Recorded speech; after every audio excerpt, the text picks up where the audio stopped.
Romance is the fourth studio album from the Irish rock band Fontaines D.C. They obviously were one of the biggest bands in the post-punk scene in the late 2010s and obviously the early 2020s. They first came to prominence with their 2019 album Doggerel, which was an album I was a bit mixed on. There was tracks on it that I enjoyed. I really enjoyed, for example, Boys in the Better Land. But again, I was mixed on it. There was good stuff. There was stuff I didn't like. Their second record, A Hero's Death, there was tracks on there I did like, but for the most part, it did interest me. It wasn't an album that particularly moved me in any way. I didn't listen to their third album, Skinty Far, to be honest, so I can't really comment on that. But I've never really got Fontaines D.C, to be quite honest. They've made tracks I've liked, but I've never really understood the hype in comparison to other groups like Idols or Sleaford Mods or somebody newer like Bob Vylan, for example. But, you know, their fourth album is here, and it's not a post-punk record. There is post-punky elements to it, but I like this album. I think it's good. And obviously, as I said, I didn't listen to their third record, but for me, this is their best record they've made so far. It's an album that tells the tale of somebody who's not really enjoying life, who needs something to keep him going, and he gets into a relationship with this girl, and at first, you know, it's looking good, it brings life into his life, but then as the album goes along, his own issues and his own sort of vices derail things, and at the end he's left feeling empty again, but still wanting this person, but that person and him, it's just not working out. We start off with the title track, which is this very moody post-punk track, reminding me a bit of Idols, to be honest. He gives this very melancholic delivery about how the relationship might work, but he's unsure because of his own issues, as I've previously stated. It's got heavy guitars. It's quite drawn out. I really like the use of the cowbell in this track, by the way. But I think it sets the tone very well, this track. And it kind of introduces you to what this album is going to be about. We're then followed up with Starburster, which of course is the big single from this record, which is a bit more upbeat. The drums bring a real energy to the track. I like the use of the violin, the nice little guitar licks. It's a really pleasant instrumental, and the lead singer brings more energy and oomph in his delivery. I like the sort of storytelling and the lyrics here. They rhyme together really nicely, and the chorus is really catchy. This is a very good single track. It does the job.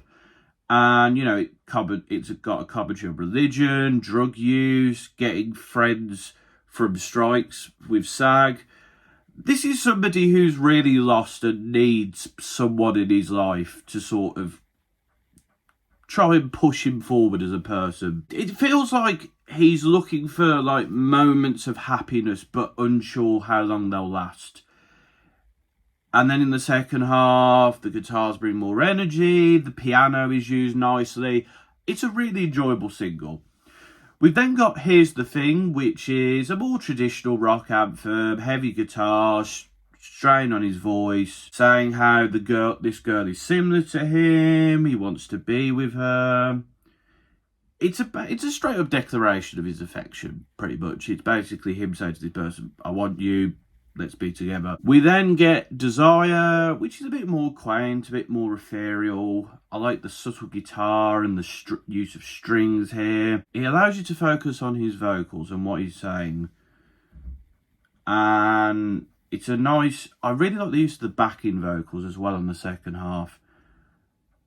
And he's kind of like talking about sort of he's looking for love and how others are looking for love, but not guessing it can like leave you desperate and lonely. I think this is best like portrayed in the lyrics.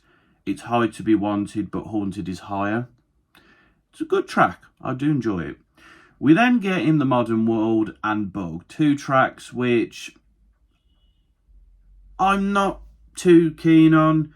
In the Modern World is like this very straight up rock track. It's the modern world's leaving him empty, but this person gives him life. The track feels a bit basic. Lyrically, it's not as interesting. The chorus is repetitive.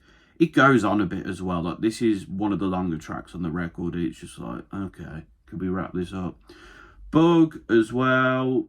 I like the like passionate performance in this. He really sells how his actions are sort of making him and this girl drift apart, and he's obviously his mental health issues, which were present from the start, are having an effect on things.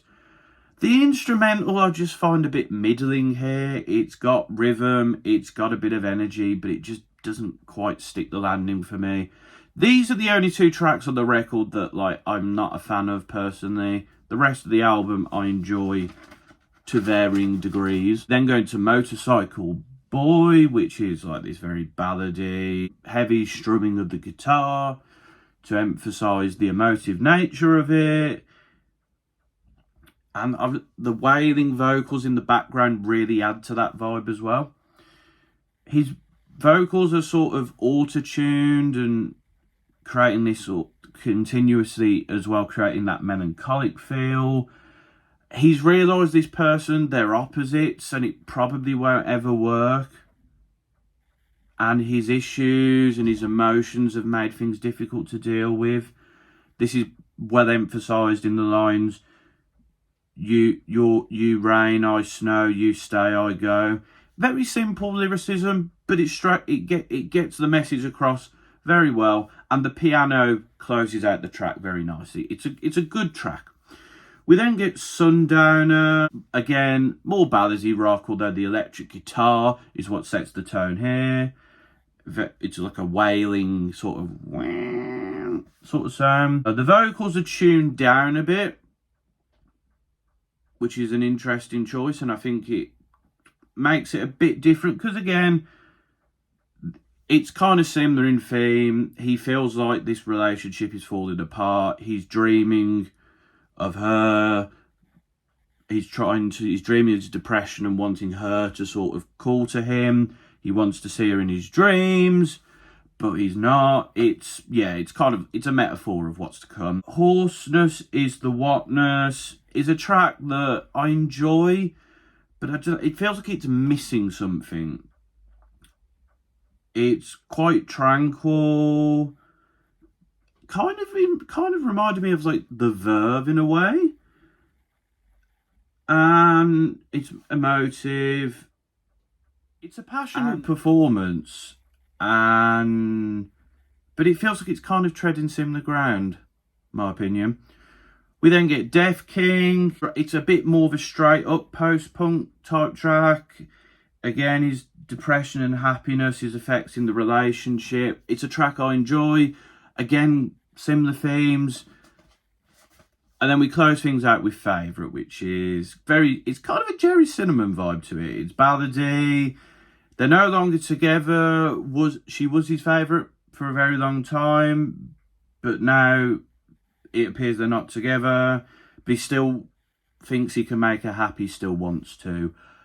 This record is a good record. I think it does well depict somebody who's not in the right mental state to get into a relationship and thinks it will be what makes him a better person, but realises it's not going to work. They're too different. But at the same time, he still wants to be with her. He still wants, this thing, but he can't have it. I think fair play to Fontaines D.C. This is the first record of theirs that I've listened to all the way through and I enjoyed. My qualms with it, I'd say, is especially on the second half, we are kind of repeating similar themes here. The instrumentals are kind of change a bit, but lyrically, and the lyrically storytelling is interesting, but we're kind of getting similar themes on that second half. But the first half is pretty strong, and the second half is good, but it doesn't quite hit as much as the first half. And there is a few tracks here and there that just don't do it for me. Overall, this record is a pretty solid 7 out of 10 for me. I enjoy it, it's good, but it could be better.